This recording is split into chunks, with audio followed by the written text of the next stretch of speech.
Hello, everyone. Welcome to the Human SOS Show. So glad to have you join us today and want to encourage you to let us know you're there. Let us know where you're joining from. And as always, we love to hear your comments and questions. That makes the show much richer and much more enjoyable. So look forward to hearing from you. And Anton, you want to introduce our topic for the day? Good morning, folks. Talking about negotiating today and really the stress that comes with it or from lack of doing it. You can Mm, get stressed either way. You can get stressed by being in negotiation, or sometimes it can be worse. You can get stressed because you avoided negotiation and you didn't go for it. mm, Example, asking for a raise, right? A lot of times, I think that's one of the most common negotiations that we can experience. Either asking for a raise or maybe negotiating your salary when you're, you know, getting a new job. And sometimes we avoid it because we feel that we're doing something to somebody or we're not positioning ourselves in a, in a good manner, and we don't present ourselves in a good way by negotiating some of these things, where in reality negotiations are an expectations in business, they're an expectations in life. We have negotiations with our spouse, we have negotiations with our kids. mm. And what I've noticed is I feel that people are negotiating less effectively. I think that people are so burnt out today, in my opinion, Mm. that they just don't want to deal with it. They don't want to deal with that discomfort of having to negotiate. So let's start talking about first, parameters of negotiation, right? Mm, What I usually think about when I'm negotiating is two things. I look at importance of what I'm negotiating, and I look at importance or strength of the relationship that I'm negotiating with, right? Those are two kind of axes that I look at when I think about negotiating. And I think about, if the relationship is very important, but the task at hand is not, it's not of something of high priority or high risk or high importance, whatever it may be, then I'm probably not going to negotiate very hard. I may have a discussion, but I'm not going to plant my foot in the ground and draw a line and say, no, I'm not going past this, which obviously is not the best way to negotiate. But on the other hand, if the task is very important and maybe the relationship is good or relationship is not good, right? Maybe that's not an important relationship, but it's a really important task. That's maybe where I'm going to be a little bit more rigid. So I start with those parameters whenever I'm thinking about who I'm negotiating and what I'm negotiating about. What are your thoughts, Kev? definitely. And good morning, Sharon. Glad to have you with us as always.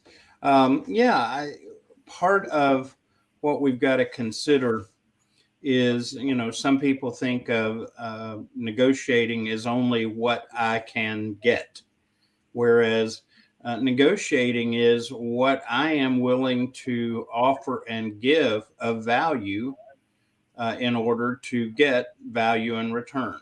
It's not a one sided approach unless we choose to look at it only in a selfish fashion. And so, one of the ways to make sure that you negotiate well is that you consider both sides of the issue. Don't go into it just as a, well, I'm going to get what I can and take advantage of the other person.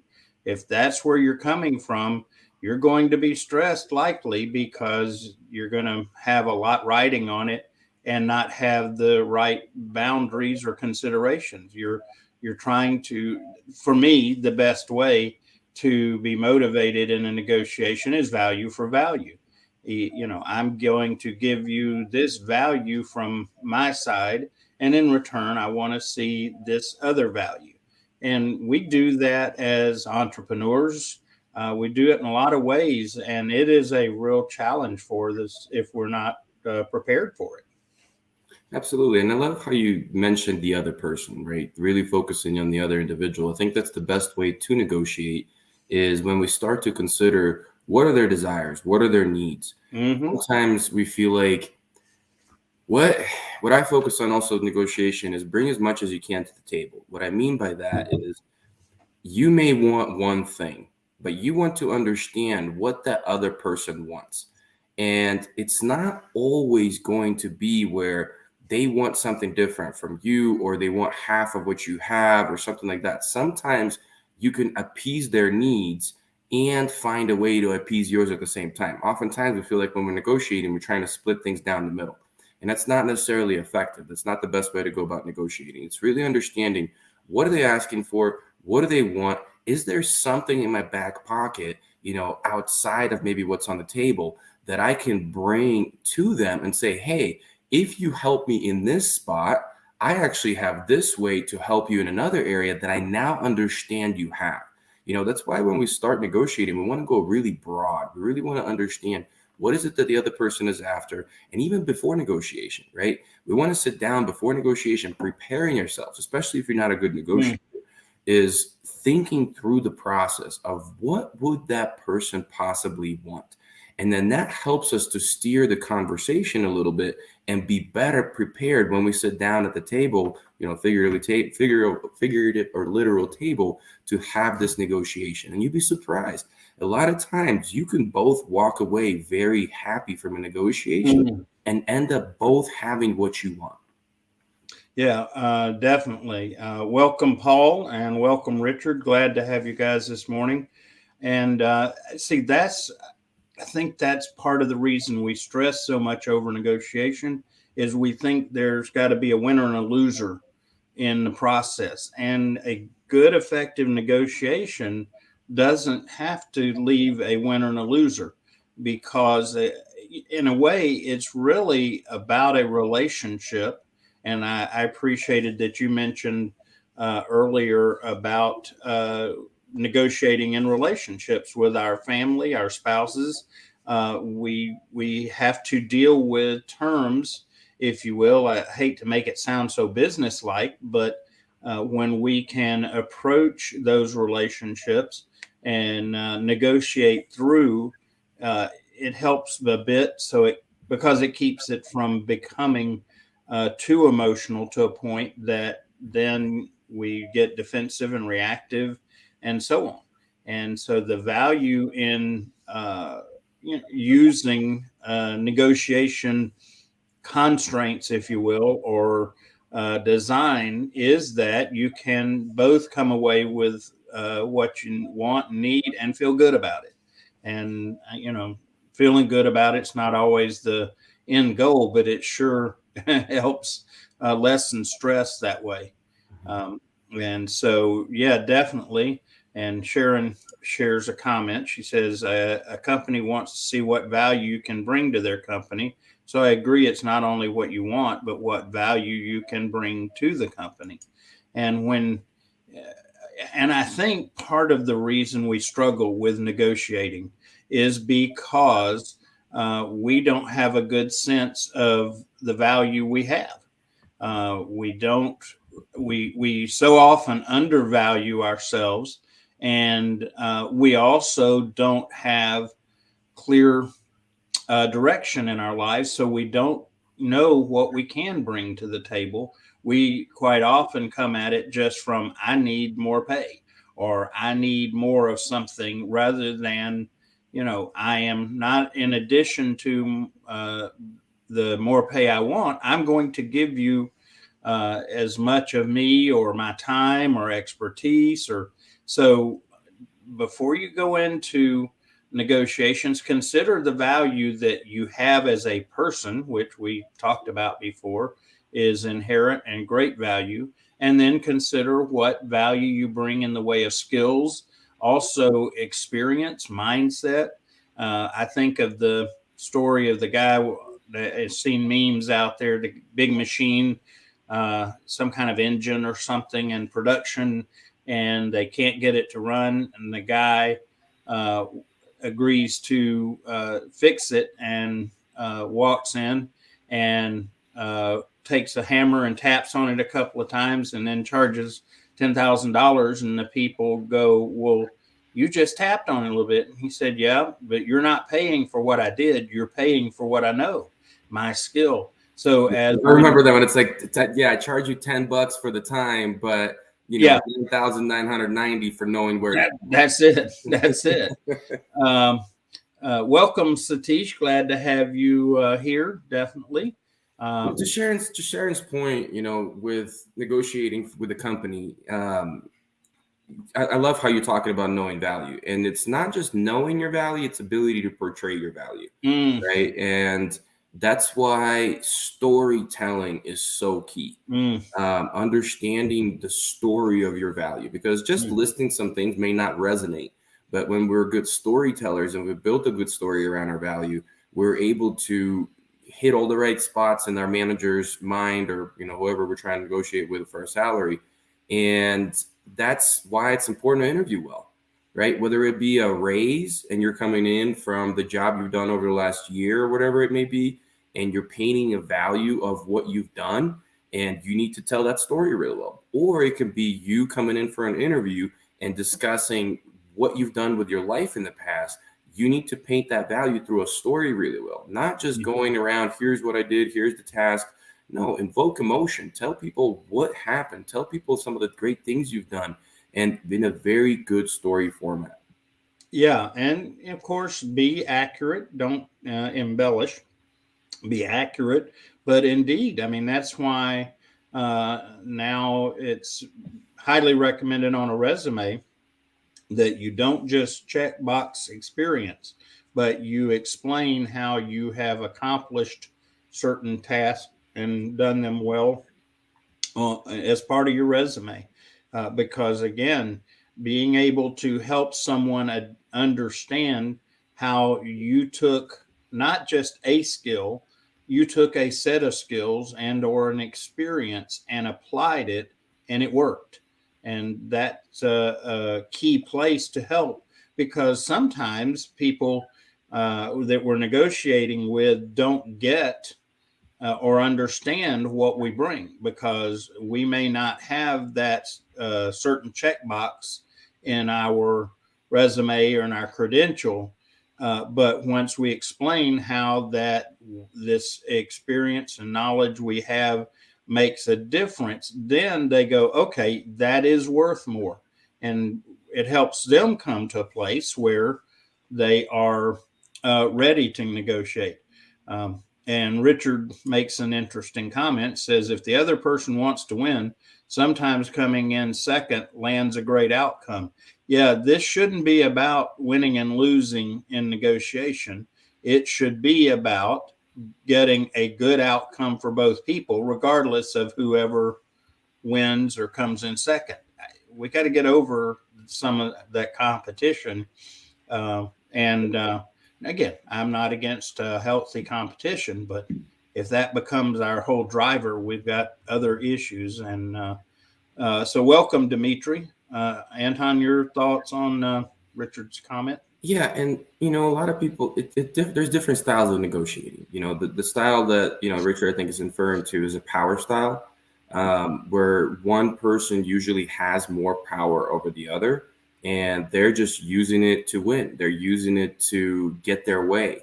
And even if they don't have more power than the other person, sometimes they're just trying to leverage everything they can to do that. And we need to understand that, sitting on the other side across from them, what style that person's using. That is a good thing to prepare for, because it's very easy if you're sitting down with a passive person and you're more of a power style to get that win.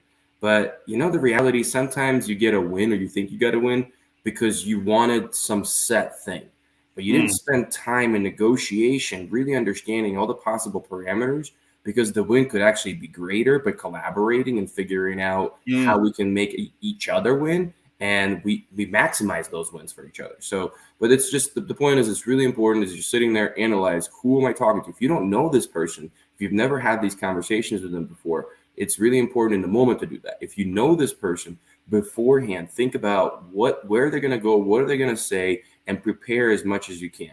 And one thing I would say about negotiation is, know what you want before you start the negotiation. mm, Know what you want as a best outcome, but also know what you want as the least possible outcome, right? What is the least possible, smallest thing that I will take, smallest agreement I will make, smallest salary I will take, right? If you don't have a salary number, like, unless you're fortunate to live in Colorado like I do, where people tell you up front what the salary range is, you're sitting there, you should have that in mind. a highest possible range and a lowest. And if it goes below that, you walk. You need to be ready to walk away from negotiation if that is not being met.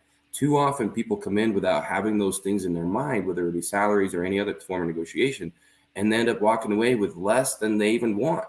And they feel jaded, but the reality is they never set that thing in their head beforehand. Yeah. And if you end up in that state, a good possibility that you're going to find it difficult to meet what you obligated to in in the negotiation, because you're always going to be thinking in the back of your mind how you got cheated and shortchanged.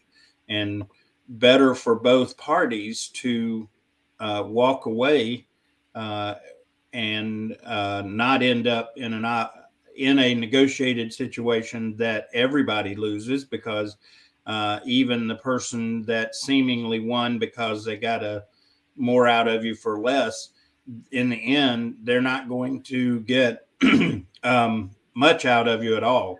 And so, definitely understanding your parameters going in is important. Um, Paul makes an interesting comment, says everything on your resume should be a story that you're happy to tell. And he has a follow on. He talks about when you're happy to tell the story it shows. Indeed. You and if you do that, if you focus in on something that you feel uh, as an accomplishment, as a positive, you're more likely to be willing to share it out and to help the other person that you're negotiating with see the value in it as well. And definitely a consideration. Your thoughts on that one? Yeah, people sense our energy, right? If we come happy to tell a story and people want to listen, if we come just to, bombard people with accomplishments without really tying it all in nicely, people don't want to listen. And it's important for them to capture our value. I used that word earlier, and that's a big focus that falls on our end. It's not on their end. We can't control what they're doing. So we have to be as captivating as we can to capture our full value and present it in a way to where they're able to fully grasp it and understand it. Well, and in terms of negotiating in an interview, by the way, good morning, Zaid. Glad to have you. Um, it, we uh, we've got to approach it uh, with a mindset, one, like you said, minimum of what we're willing to accept, and be okay with walking away. Uh, Again, we approach things in a fashion of scarcity and neediness, and at the end of the day, when we do that, we're reflecting a lack of consideration for our own value. And going in and willing to say this just isn't going to work, and that is important. I know it's hard, especially if you've been out of work or whatever, but at some point you put yourself in a situation that you're miserable, you're not going to do your best job likely, and eventually you're going to be leaving anyway because it just isn't a good place to be. And one of the things that I read about, and I think this is brilliant, as speaking in terms of negotiation in an interview or negotiating for a job, is Jimmy Collins talks about in creative followership. He says that recommends that we should interview our potential boss. And I anymore, if I'm going to uh, discuss a job with someone, one of my requirements is I need to talk to who I'm going to be reporting to. I need to understand them, because if you're not willing to let me do that, then it's probably not a good place for me to work anyway. And better to figure out alternatives and get into a situation where we're miserable and or not able, willing to give our whole being to it, than to get in there and I don't know if you've ever heard the economic term sacrificing and what's the other word? Anyway, the short version is giving in a way that we really are satisficing and giving in to something that we really shouldn't, but we do it out of desperation or whatever. Um, and so we just really need to consider what are our parameters, and back to something we always talk about, values. If you don't have your values well defined, you can find yourself in a bad negotiation position because you don't know what are the essentials. And if I I was very proud of my son in the last several months. He went to an interview and he realized that the values of the organization were not they were going to create a problem for him. And he even went so far as to say, you know, if this is your corporate value, is probably not a good fit for me to come to work for you because I can't support that company value. So in negotiations, and this again works for relational negotiations, because if someone's going to behave in a way that is against your values, you don't want to be in a relationship like that anyway, because you're constantly going to be challenged to give in to values or sacrifice your values along the way. I like your focus on interviewing the other person, right? And that goes for any negotiation. Mm-hmm. Like we said, we want to understand what is it that they're trying to accomplish. It may be something that's not even in this conversation. There may be another need that they have, and we are able to fulfill that need to greater grow our value and offer something more on the table than we had before. So irrelevant if it's a relationship negotiation, career negotiation, interviewing that person and not just taking things at face value that are presented on the table, that helps everybody in that negotiation. That's how we avoid compromising, right? That's just something that I want people to remember. You don't have to compromise in negotiations. You both can get what you want in a different way. And if you're sitting there in an interview and you're interviewing them and you're figuring out, maybe value is one thing, but the other thing is like, what other needs do they have? Yes, you're filling this role, but what problems are you struggling with your team right now, right? Really assessing. And then maybe you realize, I haven't driven my resume in that direction, but that is something that I've done. So I haven't portrayed that value before, but because I just interviewed you right now, oh, by the way, there was a time in my life where I was able to do XYZ and this was the result. I know that may not be in the job description right now, but that's something I'm willing to bring and add to this team if we can work this out. Yeah, in fact, Jimmy Collins talks about one of the questions you might ask a potential boss is, you say, "What about what we do you hate?" And he, at the end of the day, in his case, he was able to say, "Well, you know, that is something you don't like doing, but I'm good with it. I'm okay with it, even if it's not in the job description." And then that gives you a point of value to bring, like you said, Anton, that might not be in the official negotiation. Find out, because part of the key to being effective in a team is complements between our strengths and weaknesses. And if that person's weakness is writing schedules, and but yet you're really good at it, you can say, well, here's a value that I can bring in particular to a potential boss. I'm a whiz at writing schedules out and I'm very effective with it, whatever.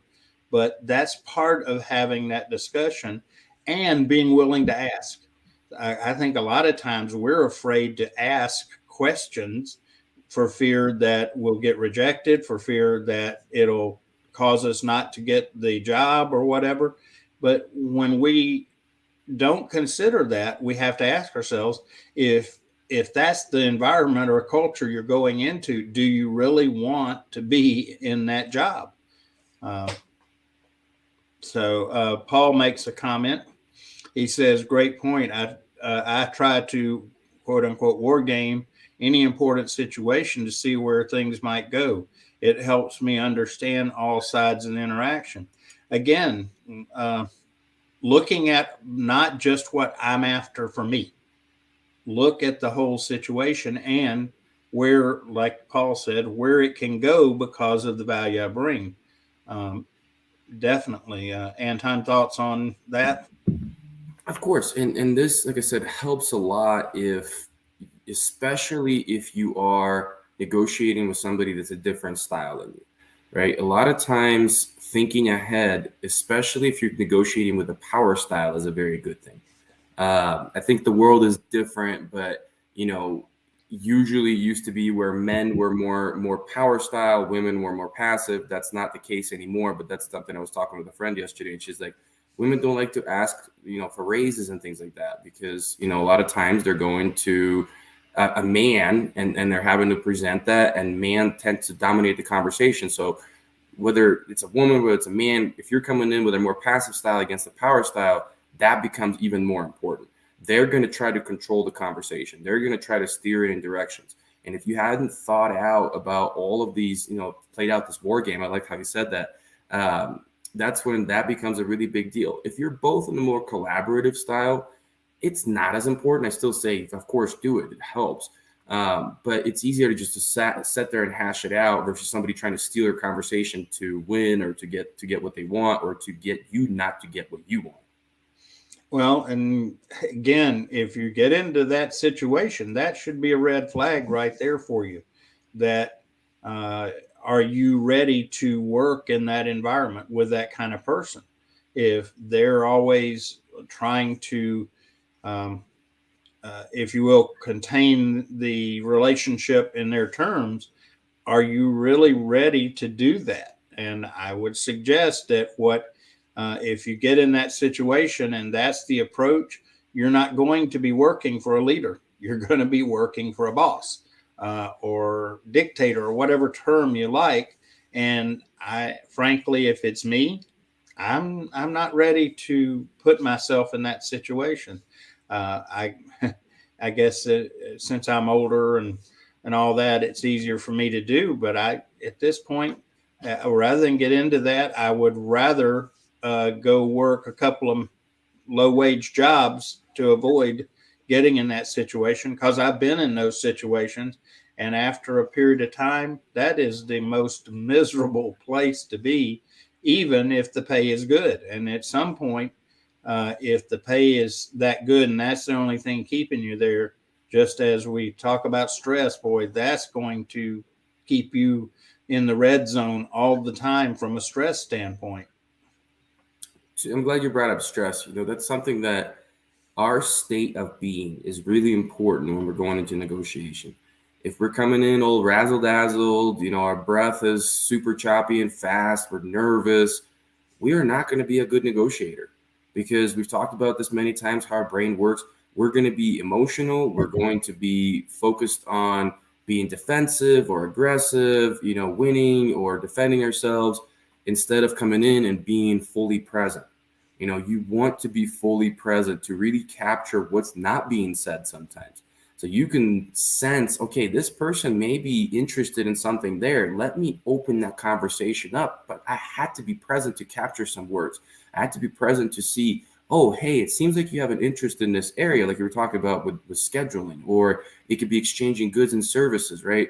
It's like, um, how is a person able to take what do people do? Like, I forget what it is. They take like a tiny object and they trade and they trade and they trade. And these people end up with having cars because Mm-hmm. they just keep going through these trades. They evaluate many different options. They're very highly present. They look for every opportunity that somebody has a similar need that they can fulfill and they have a gain that they can get. You find that opportunity. But you can't do that if you're just this really stressed out person. So one thing is come to your breath, right? Before you Mm-hmm. sit down in that conversation, simply ground yourself. Engage in that deep belly diaphragmatic breathing versus that high chest breathing. Notice your heart rate. Notice the thoughts that are in your head. Are they all over the place? Are they focused on sometimes maybe some PTSD you've had from conversations in the past negotiations and you're remembering that and you're thinking that's how it's going to go and you're painting this inaccurate picture? So become fully immersed in the present moment in order to be a better negotiator. Well, and I don't mean to state the obvious, but sometimes I do that because the obvious isn't so obvious. Is start with your vision compared to the vision of the organization or the person, even in just relationships be outside of business. If someone you've met someone and you're considering whether to invest in the relationship, you consider the where they're going. If you're not driven by money and you're driven by ideals, but you encounter someone and it becomes obvious that their primary vision is to make as much money as they humanly can, you might say, I can be friendly with this person, but I don't need to invest in this relationship deeply because we have a different direction in life that we're going, and really consider that going in. Again, the value of having our own vision, mission, and values going in, because that helps steer us towards or away from those relationships. And um, and Paul captures the thought that I was sharing, like from Jimmy Collins. You're hiring them as much as they're hiring you. You're bringing value to the table, or if you're not bringing value to the table, be honest enough to say, this, I can't bring value to do this. This is not for me, not for you, and walk away. But if you are bringing value they need, then be willing to help them understand that value, because they're the ones that lose if they don't understand and appreciate that value along the way. Absolutely.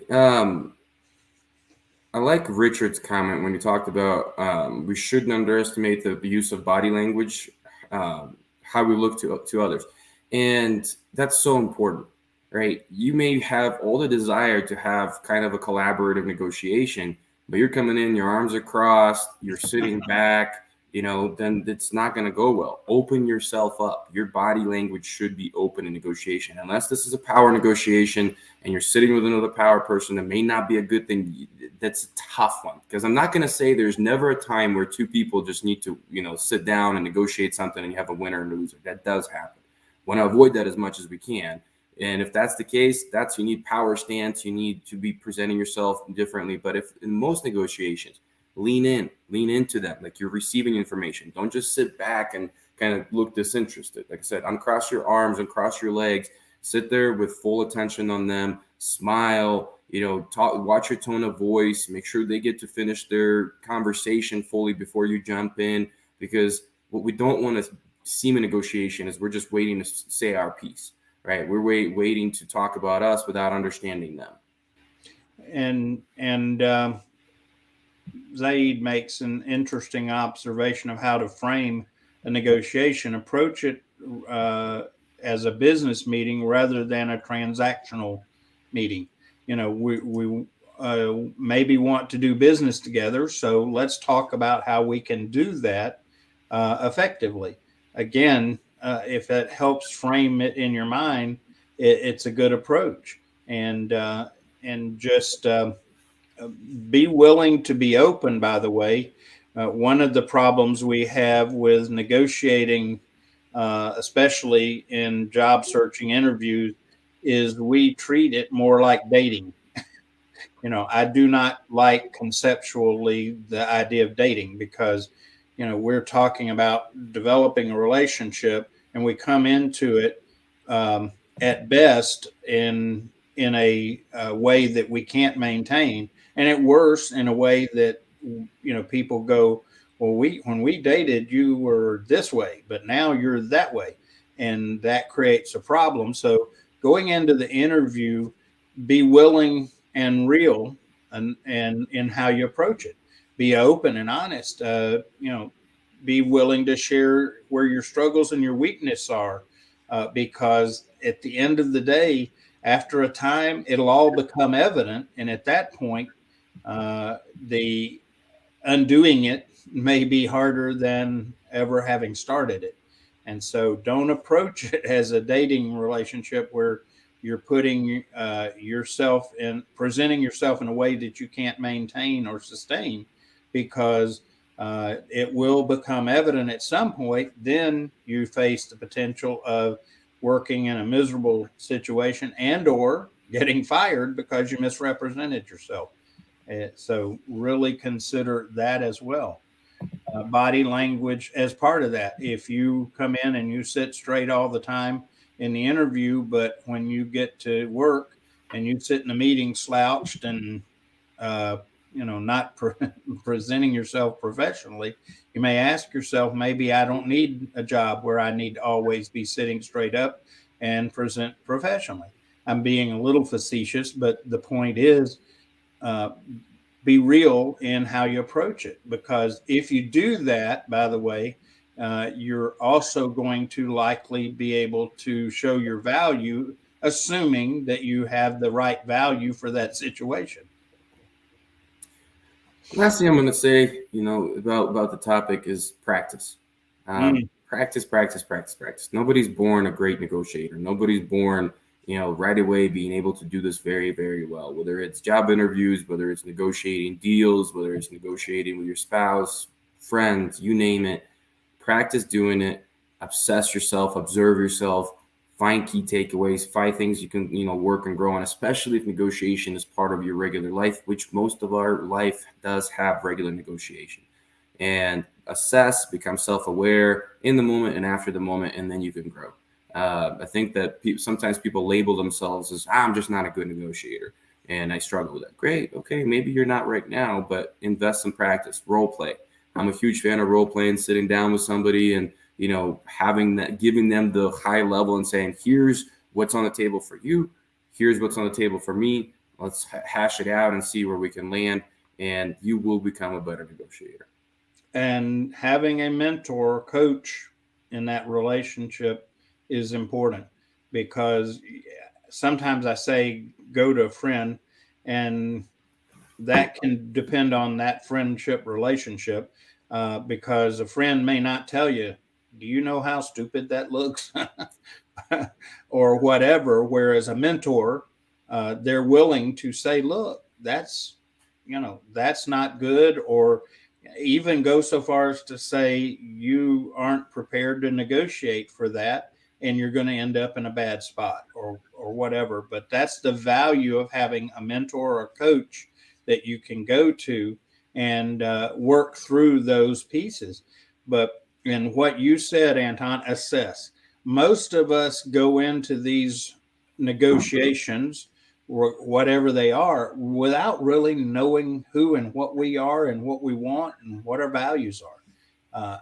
I just see so many people wandering through, and a real common one in our culture is, I just want to make a lot of money. And I appreciate that that's a priority, but there's a point where it will not, it will wear out, it will wear thin. And so, really take time to take stock in yourself to really know what you bring to the table. Because if you don't know, you won't have value to bring and offer, because you just are ignorant, or ignorant of how to express it. So take that time to assess, like Anton said, such an important piece. Welcome. I hope I don't mispronounce Libor. Glad to have you with us from Prague. Thank you for being here. So, practical tips in negotiating. Anton, what's one of your favorites? Honestly, it's preparation. Okay. It's simple, but it's really not done enough, and putting ourselves in the other person's shoes as much as possible, right? And it's not just from an empathy standpoint; it's really from a needs standpoint as well. What needs do they have that I can meet that may not be the exact thing that's on the table right now? I think that's always been my favorite thing. And I think that's one of the best things to do, to walk away where both parties feel like they won, feel like they got what they needed. And we didn't just cut, a thing in half and everyone have got half of a pig. Yeah, yeah, I get the analogy definitely. Zaid comments having a mentor always important. One can benefit from the experience rather having to invest the time and resources to gain the experience personally. Yeah, that's definitely the value of a mentor or coach. Is you we can all, if we try, learn eventually things, but if we go to a mentor or coach, That's what they bring, is help you get that perspective from more quickly, so that you can benefit from it, and without a doubt. A practical tip for me in negotiating is, again, I know I sound like a broken record, but that's what I do, I guess, is know your vision, mission, values. Sit down and not only know them in your head, get them down where you can express it to whomever. And know your strengths and weaknesses. Use some of the tools out there, DISC or Myers Briggs or Strength Finders or something, because that helps you uh, identify the values you bring. Because when you can really see that value, then it's much easier to present it and to be willing to stand up and defend it. Uh, and again, not to be a bully, not to be pushing your way around, but just not let people negate what you bring to the table. And so that preparation, like Anton said, and getting those pieces together, get someone to help you with it. There are people out there that can help, will help. We can do coaching in that regard as well. Um, because part of that is because of just the experiences we've gone through at this point, and having negotiated in a lot of different ways with a lot of different people over a lot of different things, no doubt. um, and Zaid, well, where did that go? Let's see. Here we go. It moved on me.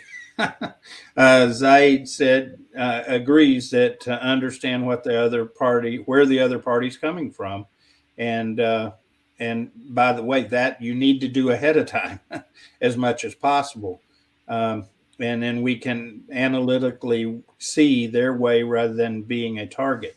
So another good prep is to find out as much as you can, and again, especially from a job standpoint, find out what you can about the job, the company, so that you have perspective on where they're coming from. And when you can negotiate from a standpoint of understanding of them, quite often you're going to disarm them from trying to win, but rather go to collaborative mode. I love it. Welcome, Hey, Damon. yeah, Glad to Damon have said you. patience. Patience is key. Thinking about the response is key. Absolutely. Um, and Richard, the next one, there's more said in listening than talking. I think that's what's key. Negotiations are very, very key to being a good listener. Like I said, people don't always bring all their cards to the table, and seeing what possible other cards there are in this metaphorical table by being a good listener is going to serve you better than being a good talker. You can have all the right points planned out, you can have all the right things in your head, but if you did not make that person feel heard, they're going to be combative. They're going to be resistant to the proposals that you're making. And that's not a good thing. We want them to be open because they feel heard, they feel understood, they feel empathized with, and then they're going to be more open to your proposals for any negotiation. Well, and Damon echoes the same sentiment, if you will. Patience is key, and being thoughtful of your response. Yeah, measured response in a negotiation is a value. Sometimes I think we have the mindset, if someone makes a point, we've got to immediately respond and jump on it, and I would suggest that otherwise, that better not to feel like you have to have an instant answer to every question. You should be prepared to give it some thought, listen to what's been said, and take a moment. It's funny because silence, especially in relationships, can be so uncomfortable, but we need to be willing to allow some silence to be there, because then it gives us a moment to consider our response and to really show that we're paying attention. And so again, that's an important place to come from when you're in negotiation. To be able to fire back, quickly doesn't have any real value. I would even suggest in many cases it actually hurts your cause, because I don't know about other people, but that's when I'll say stupid things.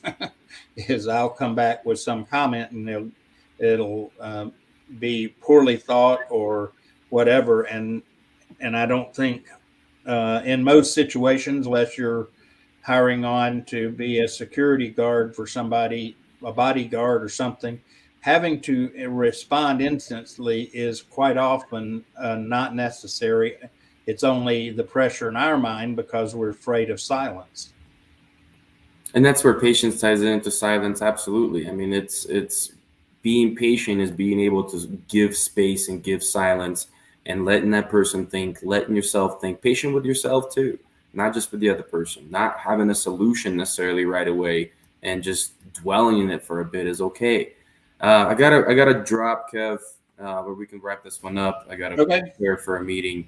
Um, but as always, just thank you to the audience, and I'm always so grateful for all the comments and all the engagement. And I love our regulars. I love you folks. Keep showing up for the good old Human SOS show. Just remember, Human SOS is a movement that me and Kevin are working on building in order to really humanize human resources, but really to create more human sustainability in the world. We want to make sure that the path that we see ourselves on, we correct. We Yeah. can't keep trucking along and thinking that we are invincible, keep not taking care of our mind, our body, our spirit. And, we need to find ways to be more sustainable. And if we have to do it one person at a time, we're okay with that. We're looking for something long term, not just a big flash. And welcome, Ed Mario. We're having to wrap up, but thanks, everyone. Hope that you can have a less stressful approach to your negotiations, or shall we say, better managed approach in the end. So, thank you, everyone. Thanks for being here. Our regulars, yes, we so appreciate you. You make the value. We just happen to get to ride along with you on it. So, thank you. We'll be back next week, 8 o'clock Tuesday morning. Take care, everyone. God bless, and have just an amazing week. See you later.